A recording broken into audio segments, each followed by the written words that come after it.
നമസ്കാരം, ഞാൻ ഡോക്ടർ അക്ഷര, ഭൂമി വെൽനസ് ക്ലിനിക്കിലെ ആയുർവേദ കൺസൾട്ടൻ്റ് ആണ്. ഇന്ന് നമ്മൾ ഡിസ്കസ് ചെയ്യാൻ പോകുന്നത് ഹൈപ്പർ തൈറോയിഡിസം എന്ന ഡിസീസിനെ പറ്റിയിട്ടാണ്. അപ്പം നമുക്കറിയാം, ഇതൊരു ജീവിതശൈലി രോഗമാണ്. അതോടൊപ്പം തന്നെ ചെറിയ കുട്ടികൾ മുതൽ മുതിർന്ന ആൾക്കാർക്ക് വരെ ഈ രോഗം കാണുന്നുണ്ട്. ഇനി നമുക്ക് തൈറോയിഡ് ഗ്ലാൻഡ് എന്താണെന്ന് നോക്കാം. തൈറോയിഡ് ഗ്ലാൻഡ് ഇരിക്കുന്നത് എവിടെയാണെന്ന് വെച്ചിട്ടുണ്ടെങ്കിൽ നമ്മുടെ കഴുത്തിലായിരിക്കും. ഈ കഴുത്തിൽ ബട്ടർഫ്ലൈ ഷേപ്പിലായിരിക്കും ഉള്ള ഒരു ചെറിയ ഗ്രന്ഥിനെയാണ് നമ്മൾ തൈറോയിഡ് എന്ന് പറയുക. പക്ഷേ ഈ തൈറോയിഡ് ചെറിയൊരു ഗ്രന്ഥിയാണെങ്കിൽ കൂടി ഇത് ഒരുപാട് ഫങ്ഷൻസ് നമ്മളെ ബോഡിയിൽ ചെയ്യുന്നുണ്ട്. ഹാർട്ട് റേറ്റിനെ റെഗുലേറ്റ് ചെയ്യുന്നുണ്ട്. അതുപോലെ തന്നെ നമ്മുടെ ബോഡിയിലെ ഹീറ്റിനെ കൺട്രോൾ ചെയ്യുക, ബ്രെയിനിൻ്റെ ഫങ്ഷൻസിനെ കൺട്രോൾ ചെയ്യാനും, അതുപോലെ കാർബോഹൈഡ്രേറ്റ്, പ്രോട്ടീന്, അങ്ങനെയുള്ള സംഭവങ്ങളുടെയൊക്കെ കൺട്രോളും കാര്യങ്ങളും എല്ലാം ഈ ഒരു ചെറിയ ഓർഗൻ ചെയ്യുന്നുണ്ട്.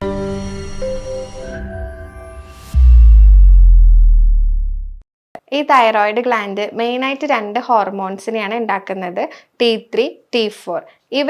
ഇതിൻ്റെ രണ്ടിൻ്റെയും അളവ് അമിതമാവുക, അല്ലെങ്കിൽ ഇതിൻ്റെ സെക്രീഷൻ കൂടുമ്പോഴാണ് നമ്മൾ ഹൈപ്പർ തൈറോയിഡിസം എന്നുള്ള ഒരു അസുഖത്തിലേക്ക് നീങ്ങുന്നത്. അപ്പോൾ എന്തൊക്കെ കാരണങ്ങൾ കൊണ്ടാണ് ഈ T3യുടെ അല്ലെങ്കിൽ T4ൻ്റെ ലെവൽ നമ്മളെ ബ്ലഡിൽ കൂടുന്നതെന്ന് നമുക്ക് നോക്കാം. ഇനി ഈ തൈറോയിഡ് അമിതമായിട്ടുള്ള ഹോർമോൺസ് ഉൽപ്പാദിപ്പിക്കുക അല്ലെങ്കിൽ പ്രൊഡ്യൂസ് ചെയ്യുന്നതിൻ്റെ കാരണങ്ങൾ എന്തൊക്കെയാണെന്ന് നോക്കാം. അപ്പോൾ ആദ്യത്തെ കാരണം എന്ന് വെച്ചിട്ടുണ്ടെങ്കിൽ എന്തെങ്കിലും ഈ ഗ്ലാൻഡിൽ ഉണ്ടാവുന്ന വല്ല ഇഞ്ചുറീസ്, അതായത് തൈറോയിഡ് ഗ്ലാൻഡിൽ എന്തെങ്കിലും ഒരു ഇഞ്ചുറി വരുന്നതിൻ്റെ ഭാഗമായിട്ടായിരിക്കാം. അല്ലെങ്കിൽ എന്തെങ്കിലും ഓട്ടോ ഇമ്മ്യൂൺ കണ്ടീഷൻ, അതായത് നമ്മുടെ തന്നെ ഇമ്മ്യൂണിറ്റി നമ്മുടെ നോർമൽ സെൽസിനെ അറ്റാക്ക് ചെയ്യുന്ന ഒരു അവസ്ഥയുണ്ട്. അതാണ് നമ്മൾ ഈ ഓട്ടോ ഇമ്മ്യൂൺ ഡിസീസ് എന്ന് പറയുക. അപ്പം അതിൽ വരുന്നതാണ് ഒന്ന് ഗ്രേവ്സ് ഡിസീസ്. ഒന്നുകിൽ ആ ഡിസീസ് മൂലമോ അല്ലെങ്കിൽ ഈ പിറ്റ്യൂട്ടറിയിലുള്ള നൊഡ്യൂൾസ് എക്സസ് എമൗണ്ടിൽ എന്തുണ്ടാക്കുക, ഓവർ സെക്രീറ്റ് ചെയ്യുക, തൈറോയിഡ് ഗ്ലാൻഡ് അങ്ങനെ ആവാം. അല്ലെങ്കിൽ എന്തെങ്കിലും മാനസികമായിട്ടുള്ള പിരിമുറുക്കം പോലുള്ള കാര്യങ്ങൾ, അതായത് ഓവറായിട്ട് സ്ട്രെസ്സ് വരിക, ആങ്സൈറ്റി, ഡിപ്രഷൻ പോലെയുള്ള എന്തെങ്കിലും മാനസികമായിട്ടുള്ള അസുഖങ്ങളുടെ ഭാഗമായിട്ട് വരാം. ഗർഭനിരോധനത്തിൻ്റെ ഗുളികകൾ, അതായത് അങ്ങനത്തെ പിൽസ് ഓവറായിട്ട് എടുക്കുന്നത് കൊണ്ട് ഹോർമോണിൽ ഇൻബാലൻസ് വരാം. ഇതൊക്കെയാണ് കൂടുതലായിട്ടും ഹൈപ്പർ തൈറോയിഡിസത്തിന് കാരണമാവുന്നത്. അതുപോലെ തന്നെ കെമിക്കൽ കണ്ടന്റ് കൂടുതലുള്ള ഭക്ഷണം കഴിക്കുന്നത് കൊണ്ടും, അതുപോലെ മാൽ ന്യൂട്രീഷൻ, ഭക്ഷണത്തിൽ വരുന്ന അഭാവം, എന്തിൻ്റെയൊക്കെ സിങ്ക്, സെലിനിയം അല്ലെങ്കിൽ വൈറ്റമിൻസ്, വൈറ്റമിൻ ബി കോംപ്ലക്സ് പോലെയുള്ള അടങ്ങാത്ത ഭക്ഷണങ്ങൾ കഴിക്കുന്നത് കൊണ്ടും ഇതിൻ്റെ അളവ് കുറയും. അപ്പോൾ ഹൈപ്പർ തൈറോയിഡിസത്തിലേക്ക് അത് നീങ്ങും. കൂടാതെ തന്നെ അയഡിൻ കണ്ടന്റ് കൂടുതലുള്ള ഭക്ഷണം കഴിക്കുന്നതും എന്തുണ്ടാക്കും, ഈ ഹോർമോൺസിനെ സ്റ്റിമുലേറ്റ് ചെയ്യിക്കുന്നുണ്ട്. അതോടൊപ്പം തന്നെ മിസ്കാരേജ് അല്ലെങ്കിൽ പ്രഗ്നൻസിയിലൊക്കെ ഇത് കൂടുതലായിട്ട് കണ്ടുവരുന്നു. അതുപോലെ തന്നെ തൈറോയിഡ് ഗ്ലാൻഡിലെ ഈ ഹോർമോൺസിനെ സ്റ്റിമുലേറ്റ് ചെയ്യിക്കുന്ന കുറച്ച് ഹോർമോൺസ് നമ്മുടെ പിറ്റ്യൂട്ടറിയിലും ഹൈപ്പോ തലാമസിലൊക്കെ ഉള്ളത്. അപ്പോൾ ഈ പിറ്റ്യൂട്ടറിയിലൊക്കെ എന്തെങ്കിലും ഡാമേജ് ഉണ്ടെങ്കിൽ അതും ഹൈപ്പർ തൈറോയിഡിസത്തിലേക്ക് നീങ്ങുന്നുണ്ട്. ഇനി നമുക്കിതിലെ ലക്ഷണങ്ങൾ എന്തെല്ലാമാണെന്ന് നോക്കാം. ഫസ്റ്റ് ലക്ഷണം വെയിറ്റ് റിഡക്ഷൻ ആയിരിക്കും. ഒരു കാരണം കൂടാതെ പെട്ടെന്ന് തന്നെ വണ്ണം കുറയുന്ന ഒരവസ്ഥ. അതുപോലെ തന്നെ ടാക്കി കാർഡിയ ഉണ്ടായിരിക്കും. ടാക്കി കാർഡിയ എന്ന് വെച്ചിട്ടുണ്ടെങ്കിൽ പെട്ടെന്ന് തന്നെ ഹാർട്ട് ബീറ്റ് പെട്ടെന്ന് കൂടുന്നതും ഉണ്ടാവും. ചിലവർക്ക് ഇറഗുലർ ആയിട്ടായിരിക്കും ഈ ഹാർട്ട് ബീറ്റ് കാണുന്നത്. അതോടൊപ്പം തന്നെ വിശപ്പ് കൂടുതലായിരിക്കും, ദാഹം കൂടുതലായിരിക്കും, ഫ്രീക്വൻ്റ് ആയിട്ടുള്ള യൂറിനേഷൻ, പിന്നെ കൈകളിലും വിരലുകളിലൊക്കെ ട്രമർ, അതായത് വിറയലുണ്ടായിരിക്കും, ഉറക്കത്തിന് ഡിസ്റ്റർബൻസ്, അതോടൊപ്പം തന്നെ ഹീറ്റ് ഇൻടോളറൻസ്, അതായത് ചൂട് സഹിക്കാൻ പറ്റാത്ത ഒരവസ്ഥയും അമിതമായിട്ടുള്ള സ്വെറ്റിങ്ങും കാണപ്പെടാറുണ്ട്. കൂടാതെ കഴുത്തിൽ ചെറിയ തടിപ്പുകൾ വരിക, കഴുത്ത് വീർത്തിരിക്കുന്നത് പോലെ. അതോടൊപ്പം തന്നെ മെൻസുറേഷൻ്റെ കാര്യത്തിൽ നോക്കുകയാണെങ്കിൽ അമിനോറിയ എന്ന് പറഞ്ഞിട്ടുള്ള ഒരു കണ്ടീഷൻ വരിക. അമിനോറിയ അല്ലെങ്കിൽ ആർത്തവത്തിൽ വരുന്ന ഒരു ക്രമക്കേട്, ബ്ലീഡിങ് വളരെയധികം കുറവായിരിക്കും അല്ലെങ്കിൽ ഇല്ലാത്തൊരവസ്ഥ. അതോടൊപ്പം തന്നെ ബവലിലെ കാര്യങ്ങൾ നോക്കുകയാണെന്നുണ്ടെങ്കിൽ ലൂസ് ബവലായിരിക്കും ഇവർക്ക് കൂടുതലായിട്ട് കാണുന്നത്. ഫ്രീക്വൻ്റ് ആയിട്ട് മോഷൻ പോവുക, അങ്ങനെയുള്ള കാര്യങ്ങളായിരിക്കും ഇതിൽ വരുന്നുണ്ടായിരിക്കുക. ഇനി സ്കിന്നും ഹെയറും എടുത്ത് നോക്കുകയാണെങ്കിൽ ഹെയർ ഭയങ്കര ബ്രിറ്റിലായിട്ടും തിന്നായിട്ടും ഇരിക്കുക. അതായത് വളരെ നേർത്ത് പെട്ടെന്ന് പൊട്ടിപ്പോകുന്ന രീതിക്കുള്ള ഹെയർ ആയിരിക്കും ഉണ്ടായിരിക്കുക.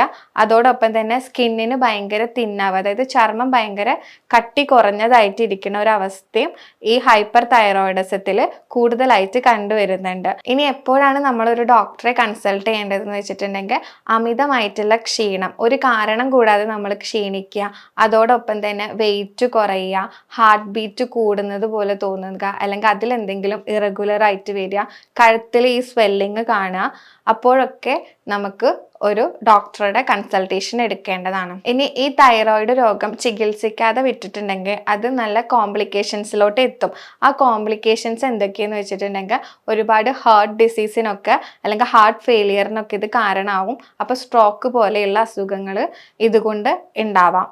അതോടൊപ്പം തന്നെ ബ്രിറ്റിലായിരിക്കാം ബോണ് ബ്രിറ്റിലാവുക എന്ന് വെച്ചിട്ടുണ്ടെങ്കിൽ ഓസ്റ്റിയോപോറോസിസ് എന്ന് പറഞ്ഞൊരു കണ്ടീഷൻ ഉണ്ട്. അതായത് ബോൺസിന്റെ ഡെൻസിറ്റി കുറയുക, ബോൺസിനകത്ത് കുറെ സുഷിരങ്ങൾ പോലെ കാണപ്പെടുക. അപ്പോൾ ബോൺസ് പെട്ടെന്നുള്ള ഫ്രാക്ചർ അല്ലെങ്കിൽ എന്താ പറയുക റിക്കറൻ്റ് ആയിട്ടുള്ള ഒരു ഫോൾ ഒക്കെ വരാനുള്ള ചാൻസും കൂടുതലായിട്ട് കാണപ്പെടുന്നുണ്ട്. അടുത്തതായിട്ട് ഉണ്ടാവുന്നത് വിഷനിൽ വരുന്ന ലോസ് ആണ്. അതായത് കണ്ണിന്റെ കാഴ്ചേനെയും അതുപോലെ കണ്ണിൽ ഇത് ഒരുപാട് ചേഞ്ചസ് വരുത്തുന്നുണ്ട്. കണ്ണിന്റെ താഴെയും മേലെയൊക്കെ നമുക്ക് തടിച്ച് വീർത്ത് ഇൻഫ്ലെയിംഡ് ആയ പോലെ തോന്നും.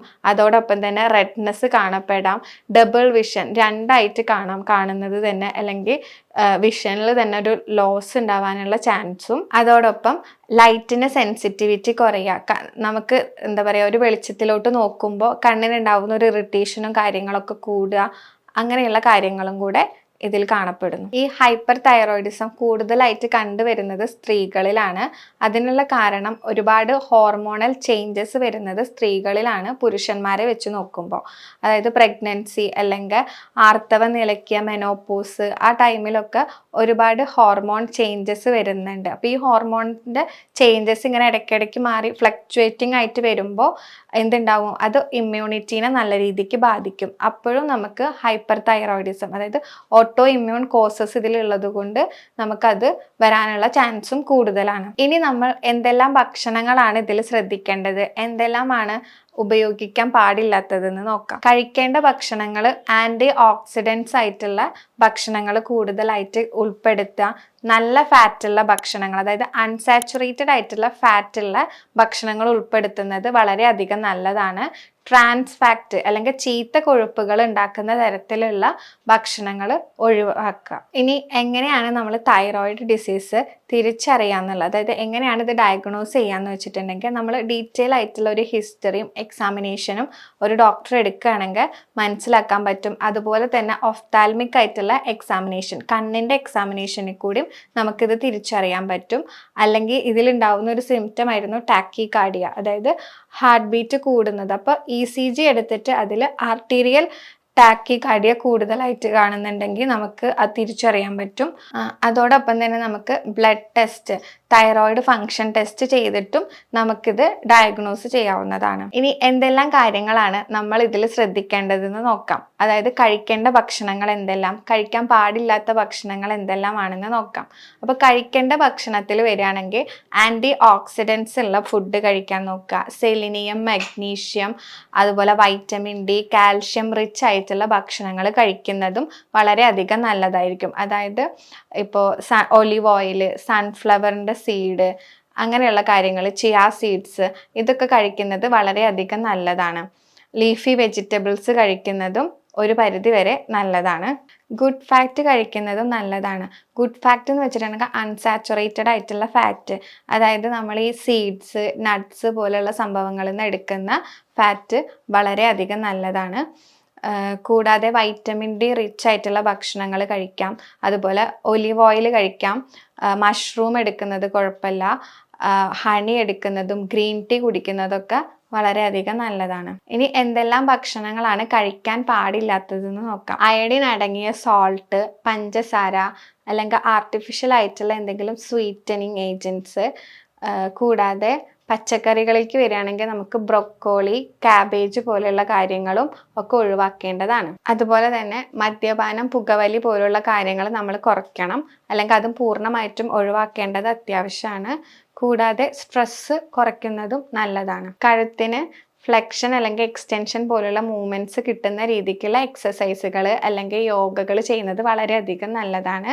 മത്സ്യാസനം അല്ലെങ്കിൽ ഉഷ്ട്രാസനം, സർവാംഗാസനം ഒക്കെ ഇതിൽ വളരെയധികം നല്ലതായി കാണുന്നു. ഇനി ആയുർവേദത്തിൽ നോക്കുകയാണെങ്കിൽ നമ്മൾ ഇതൊരു തീഷ്ണാഗ്നി അല്ലെങ്കിൽ അത്യാഗ്നി പോലെയൊക്കെ ആയിട്ടാണ് നമ്മൾ ഇതിന് ട്രീറ്റ്മെൻറ്റ് കൊടുക്കുന്നത്. അതായത് പിത്തത്തെയും കഫത്തെയും കുറയ്ക്കുന്ന രീതിക്കാണ് നമ്മുടെ ചികിത്സാക്രമങ്ങൾ പോകുന്നത്. അതിന് വേണ്ടിയിട്ട് നമ്മൾ വിരേചനം അല്ലെങ്കിൽ ഘൃതപ്രയോഗങ്ങൾ, മൂർദ്ധ തൈലത്തിൻ്റെ പ്രയോഗങ്ങളൊക്കെ ഇവിടെ എഫക്റ്റീവായിട്ട് കാണാറുണ്ട്. ഈ പറയുന്ന കാര്യങ്ങളിൽ എന്തെങ്കിലും സംശയം ഉണ്ടെങ്കിൽ നിങ്ങൾക്ക് താഴെ കാണുന്ന നമ്പറിൽ കോൺടാക്റ്റ് ചെയ്യാവുന്നതാണ്. വീണ്ടും അടുത്ത വീഡിയോ ആയിട്ട് കാണാം. Thank you.